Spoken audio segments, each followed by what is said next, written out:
Hello and welcome to another updated Galaxy Eyes deck profile, where I have gone through a lot of changes for the deck. I've added in some cards, I've bumped some cards up, and unfortunately, as you can tell by this being uploaded on Wednesday, I haven't had a chance to bring this to locals, or rather, I just did not go to locals on Sunday. The reason being was because I came in contact with someone who had COVID.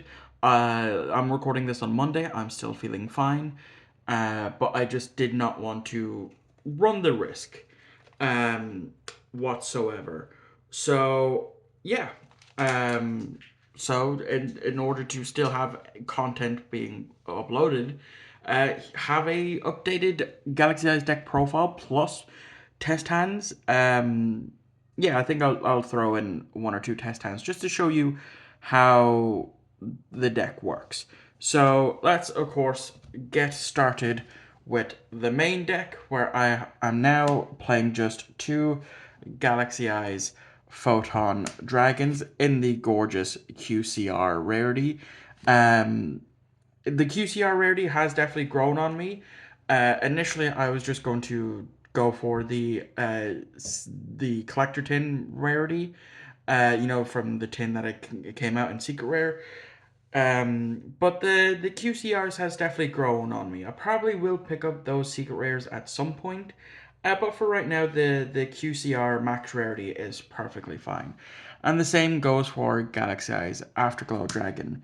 Um, these are the bread and butter of the deck. You need these to go in second. This is a go in second deck. To be able to overlay into 62 and then C62. Detach Afterglow to bring out another photon from hand or deck, and then have your C62 have a lot of attack to one punch your opponent. So yeah. Continuing on in the Galaxy side of the deck, I am of course playing the triple Galaxy Soldier. You use this to add a Galaxy monster from deck to hand by pitching a light monster. And worst case scenario, you just go use this to go into um, your infinity play. Um, so it's a starter card. It is 100% a starter card. And now for the one ofs for the Galaxy Engine. I am only playing one Galaxy Wizard. I think one is fine. I've been playing it at one since I bought the deck at the beginning of the year. So yeah, I mean it is a starter kind of in of itself. You can increase its level by 4 if needs be, and then you contribute it to add one Galaxy card from your deck to your hand. So it basically searches any of the other Galaxy cards. Usually you might just use it to search your Photon Dragon if you don't have access to it already. Galaxy Summoner will be getting a rarity bump in the Megatins to Ultra Rare, which is absolutely fantastic. I will take a Ultra Rare over a common any day. Um, and then Galaxy Brave as well. A new addition to the Galaxy spell lineup is Hyper Galaxy. I've been seeing a lot more people play this in their builds, and I think it's actually a pretty great card. A quick play spell that means you just target one of your monsters with 2000 or more attack, except Galaxy Eyes Photon Dragon. Target one monster your opponent controls with 2000 or more attack, attribute it, and if you do, special summon one Galaxy Eyes Photon Dragon from your hand, deck, or graveyard. And you can only use one copy per turn. So this is good. If you are made to go first, you can potentially use this to disrupt your opponent's play, assuming that the monster that you want to tribute can be tributed, since this is a targeted target removal. But still, it's a pretty good card, and it is searchable. So for the rest of the Galaxy spells, of course, is the one Galaxy Trace, the one Galaxy Expedition, and cut down to one is Galaxy 100. So let me explain my reasonings for this. My reason is, if I play it at more than one, I will see multiple copies in my hand. You can go watch my my vlog series where I bring this to locals, be it Road to Locals or the Local Chronicles. And when I have it at 2 or 3, guaranteed at some point I will open 2 copies of this in my hand, which is useless because you can only really use one. And yeah, it is searchable, so having it at just a 1 copy is perfectly fine. Ideally, you do want to see it in your opening hand, so you can dump Photon Trasher to grave to then add any other of your Galaxy or Photon spells. And yeah, I just feel like having it at 1 is perfectly a-okay for me. And then just 2 traps being the 2 Tachyon Transmigrations. Because usually you will have a Galaxy Eyes on field, just to have the extra bit of interruption. Plus, it's there for when we get the new Tachyon support, either at the end of this year or beginning of next year, which will make Galaxy Eyes so much stronger. So moving on to the Photon engine, I have finally done it. I've given in and I have put Photon Jumper up to 3. Ideally, 2 was fine. You can get away with playing 2 Jumper. The only annoyance is when you play it at 2 and you open your 2 copies. So that has happened to me multiple times. Again, you can go check my local vlog series to see, but I have decided to give in and bump it up to 3 because I played at 3 in Master Duel, and this list is basically um, almost my Master Duel list minus Maxi, because Maxi is illegal in the TCG. So as well, we are of course playing the 3 Photon Delta Wings, which is your starter card. This is the card you want to see in your opening hand because you can normal summon it, special another one of your copies from deck, and then immediately make Galaxy Photon Dragon and then detach 1 to search any Galaxy or Photon card that you might need from deck to hand, assuming you don't get ashed along the way. Bumped up to 2 is Photon Vanisher. Again, it's what I'm playing on my Master Duel list, and I very rarely lose on Master Duel with this list. But that's because I don't play Master Duel all that much, so I'm still on the lower silver tier, so I'm not going up against like the heavy meta decks that would definitely whoop my ass. But again, I brought this to locals, and I usually go 1 win, 3 losses, depending on how many rounds of locals. However, the last time I brought this deck to locals, I did go 2 wins, 2 losses, and it's the same list except the only 2 changes is I was playing Foolish Burial in the list as well as a second Photon Orbital. So that's everything else is still the same. That got me the 2-2 victory on the most recent time that I did go to locals. Wrapping up with some more 1-off Photons, we have the 1 Thrasher, the 1 Emperor, and as I said, Orbital I have cut down to 1. You only need 1. You do not need 3. You don't need 2. 1 is perfectly fine for this deck. And then wrapping up the Photon engine with Photon Sanctuary.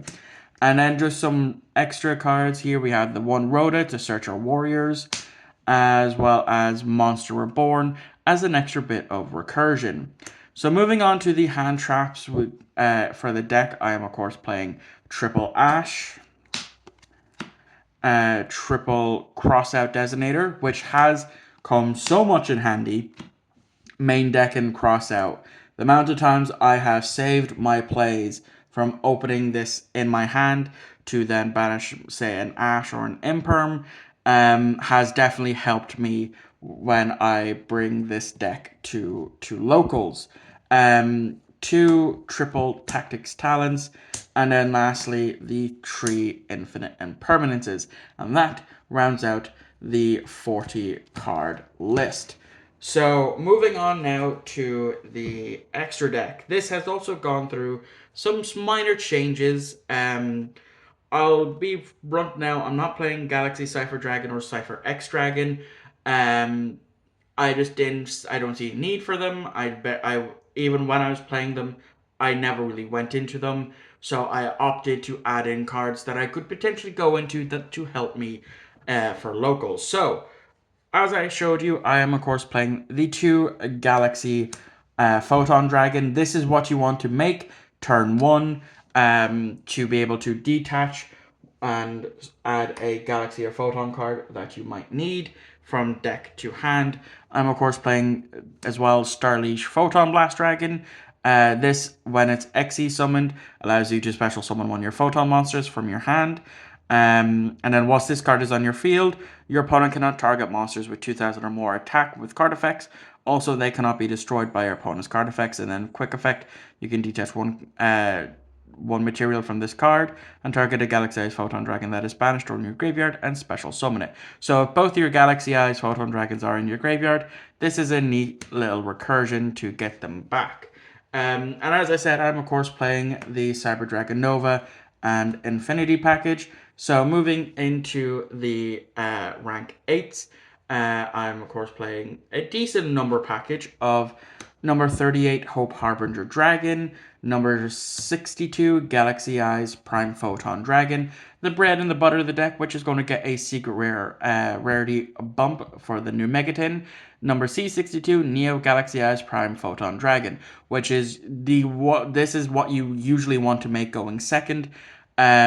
Because of its effect, you can only Xe summon this card by using number C62, Galaxy Eyes Prime Photon Dragon you control, transfers materials to this card. At the start of the battle phase, you can detach one material from this card. This card can make up to 3 attacks on monsters during your battle phase, and then if this card has a Galaxy Eyes Photon Dragon as material, it gains these effects. Unaffected by your opponent's monster effects, and gains attack equal to the combined number of levels and ranks of its attached materials times 100. So, what you usually want to do when you have this is you want to have Galaxy Eyes Afterglow Dragon as one of the materials used to make Galaxy Eyes Prime Photon Dragon. So that way, when you enter into your battle phase, you can detach that. And then special summon another Galaxy Eyes Photon Dragon from hand or deck. And then, because of the gain attack, it pumps this guy up to 11,200 attack, plus another 500 if you have Galaxy Photon Dragon on field. So yeah, even if you don't do that, it still starts off at 6,400 attack, which is still pretty big of a card for your opponent to get over, and it's a permanent attack gain. And it doesn't matter if your opponent controls no monsters, you can still attack your opponent directly. I made that mistake before. I thought it can only make up to, it can attack monsters 3 times this turn. I thought that's all it could do, and it couldn't attack directly. So one of the new changes is number 68, Snap Hondo the Sky Prison. Why did I add this in? So, as you can see by the effect, it gains 100 attack and defense for each monster in the graveyards. Once per turn, you can detach one material from this card until the end of your opponent's next turn. This card cannot be destroyed by card effects. Also, neither player can special summon monsters from the graveyards. And what do a lot of decks like to do? Special summon from the graveyard. So you can easily make this. However, I did realize that there are certain spells that you play in the deck that lock you into specific for this deck archetype. Those being Photon Sanctuary and Galaxy Trace. So Photon Sanctuary locks you into light monsters for the rest of this turn, whilst Galaxy Expedition, or am I thinking of the wrong one here? Yeah, I'm thinking of the wrong one. There's a different one that locks you in. I think it's Galaxy Trace. If I can find it here in the deck.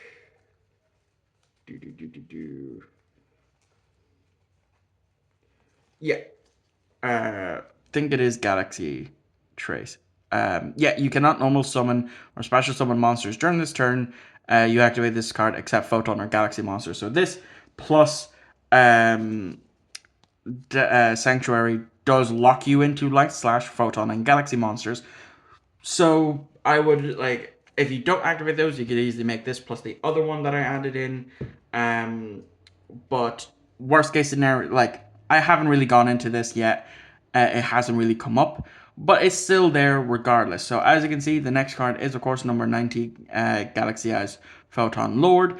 One thing that I did forget that it has is, if it has a photon card as material, it cannot be destroyed by card effects. So it does have that built-in protection, as well as a monster negate, and I can either attach a galaxy or photon card, or I can add to it as material, or I can add it to hand. So that is pretty good. And then of course we are playing the Galaxy Eyes Full Armor Dragon, Photon Dragon. And then here's the other addition, Dingirsu, the Orchest of Evening Star. Just as the extra bit of protection. Like I said, I haven't really gone into that or number 68, but it's still there regardless. And then of course, wrapping up the extra deck here, we have Zeus, and then we have our two Galaxy Eyes Soul Flare Dragons. And that is the extra deck.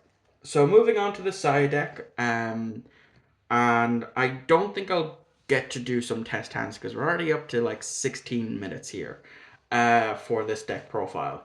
But I could potentially do that as another video if you want. But if otherwise, you can go check out my local vlog series because I do explain my plays for like what the deck can do when I'm recapping those matches. So for the side deck here, I am playing triple Ghost Sister and Spooky Dogwood. Haven't really had a chance to utilize it yet.